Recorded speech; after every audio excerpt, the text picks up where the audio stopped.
ഈ വെളുപ്പാങ്കാലത്ത് എഴുന്നേറ്റ് പോണത് മഞ്ഞിനിക്കരയ്ക്കാണ്. നമ്മുടെ പള്ളിയിൽ നിന്ന് വണ്ടി ഉണ്ടായിരുന്നു കേട്ടോ. ഫെബ്രുവരി 12-ാം തീയതി കേട്ടോ പോയത്. ഏറ്റവും ലാസ്റ്റ് ബുക്ക് ചെയ്തുകൊണ്ട് ഞങ്ങൾക്ക് ലാസ്റ്റ് സീറ്റാട്ടോ കിട്ടിയത്. ചേട്ടായി വരാനായിട്ടിരുന്നു, പക്ഷെ അന്ന് സ്ട്രൈക്ക് ആയതുകൊണ്ട് ചേട്ടായിക്ക് ലീവ് കിട്ടിയില്ല. അങ്ങനെ ഒരു 7:20 ആയപ്പോൾ ഞങ്ങൾ പള്ളിയിൽ ചെന്ന് 5 മണിക്കാട്ടോ പള്ളിയിൽ നിന്ന് വണ്ടി എടുത്തിട്ടുണ്ടായിരുന്നത്. ഛർദ്ദിക്കുമെന്നൊക്കെ പേടിച്ചാട്ടോ പോയത്, പക്ഷെ വലിയ കാര്യമായ കുഴപ്പങ്ങളൊന്നും ഉണ്ടായില്ല. അങ്ങനെ പള്ളിയിലൊക്കെ കയറി കഴിയുമ്പോഴത്തേക്കും ഫുഡ് വന്നു കേട്ടോ. അപ്പവും കടലക്കറിയൊക്കെ ആയിരുന്നു. അതൊക്കെ കഴിച്ച് ഞങ്ങൾ പരുമലപ്പള്ളിയിൽ വന്നു കേട്ടോ. ഞാൻ തിരിയൊക്കെ മേടിച്ച് തിരിച്ചു വന്നപ്പോൾ നാനൂറ്റി ഇവിടെ കിടപ്പായി. പിന്നെ തന്നെ നാനൂറ്റീനെയൊക്കെ എഴുന്നേപ്പിച്ച് ഞങ്ങൾ പള്ളിയുടെ അകത്തൊക്കെ കയറി പ്രാർത്ഥിച്ചിട്ടോ. പിന്നെ അവിടെ കുറച്ച് സമയം ഉണ്ടായിരുന്നു, അതുകൊണ്ട് തന്നെ കുറച്ച് നേരം അവിടേക്ക് ഇരുന്നിട്ടാട്ടോ പോകുന്നത്. എവിടെ നിന്ന് ഒരു പൂവും കൊണ്ടുവന്നിട്ട് സൂക്ഷിക്കാൻ എന്തേ തന്നിട്ടാള്. ബസ്സിൽ കയറി കഴിയുമ്പോൾ ഈ ചേട്ടൻ കുറച്ച് മിഠായി കൊണ്ടുവന്നെ എല്ലാവർക്കും. പിന്നെ നീ ഒരു പള്ളിയിലും കൂടി കയറിയിട്ടാട്ടോ പോകുന്നത്. പിന്നെ നേരെ പോകുന്നത് പുതുപ്പള്ളിയിലേക്കാണേ.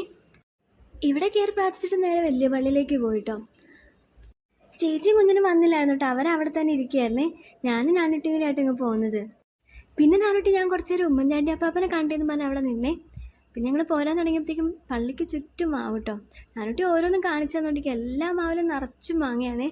ഇതെന്താ ഇത്രയും മാങ്ങയെന്ന് ചോദിച്ചുകൊണ്ടാണ് ആൾ പോകുന്നത്. താഴത്തെ പള്ളിയിൽ വന്നപ്പോൾ ഞങ്ങൾക്ക് ഉച്ചയ്ക്ക് കഴിക്കാനുള്ള ഫുഡൊക്കെ തന്നിട്ട് നാനൂറ്റി കാര്യമായിട്ട് ഒന്നും കഴിച്ചില്ല. അതുകൊണ്ട് തന്നെ ബസ്സിൽ കയറിയപ്പോൾ ആൾ മിക്സറൊക്കെ എടുത്ത് കഴിച്ച് പിന്നെ നേരെ പോയത് മണർകാട് പള്ളിയിലേക്കാണ്.